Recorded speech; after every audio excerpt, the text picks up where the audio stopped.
சமீப காலமாக பார்த்தீங்கன்னா வெறும் 18 இருந்து 55 நாளுக்குள்ள பிராய்லர் கோழிங்க விற்பனைக்கு வந்துடுது. இந்த கோழிங்க ரொம்ப சீக்கிரமாக நல்லா கொழு கொழுன்னு வளர்றதுக்காக 18 விதமான கெமிக்கல்ஸ் இதோட உணவுல கலக்கப்படுது. இது மட்டும் இல்லாமல் பிராய்லர் கோழிகளுக்கு அளவுக்கு அதிகமாக ஆன்டிபயோட்டிக் மருந்துகள் கொடுக்கப்படுது. இதனால அந்த கோழிகளுக்கு பல்வேறு விதமான பிரச்சனைகள் வருது. பிரச்சனை அந்த கோழிகளுக்கு மட்டும் இல்லைங்க, அதை ரசிச்சு ருசிச்சு சாப்பிட்ற நமக்கும் தான் அப்படிங்கிற அதிர்ச்சியான தகவல் சமீபத்தில் நடந்த ஒரு ஆய்வில் தெரிய வந்திருக்கு. நான் ரொம்ப காலமாக பிராய்லர் கோழியை சாப்பிட்டுட்டு தான் இருக்கேன், ஆனால் எனக்கு எந்த பிரச்சனையும் இல்லையே அப்படின்னு நினைக்கிறீங்களா? சரி, பிராய்லர் கோழியை சாப்பிட்டா என்ன பிரச்சனைலாம் வரும்னு நான் சொல்கிறேன். அதில் ஏதாவது உங்களுக்கு இருந்தால் அதுக்கு காரணம் நீங்கள் சாப்பிட்ற பிராய்லர் கோழியாக இருக்க நிறைய வாய்ப்பு இருக்குது. பிராய்லர் கோழியை சாப்பிட்றதால ஆண்களோட உயிரணுக்கள் ரொம்ப சீக்கிரமாக அழிஞ்சிடுது. அதனால இது குழந்தையின்மைக்கு ஒரு முக்கிய காரணமாக இருக்கு. 10-11 வயசுலேயே சிறுமிகள் பெரிய மனுஷியா ஆறதுக்கு பிராய்லர் கோழிகள் ஒரு முக்கிய காரணமாக இருக்கு. பிராய்லர் கோழியில கெட்ட கொழுப்பு அதிகமாக இருக்கு. அதை நம்ம சாப்பிட்றதால நம்ம உடம்புலையும் கெட்ட கொழுப்பு அதிகமாக சேர ஆரம்பிக்குது.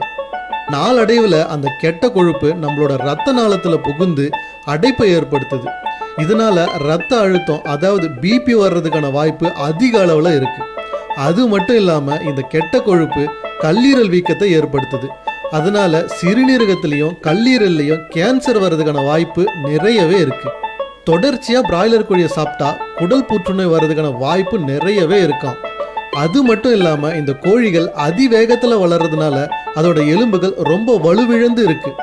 அதை நம்ம சாப்பிட்றதால நம்மளோட எலும்புகளில் இருக்க சத்தெல்லாம் சீக்கிரமே அழிஞ்சிடும் அப்படின்னு சொல்கிறாங்க.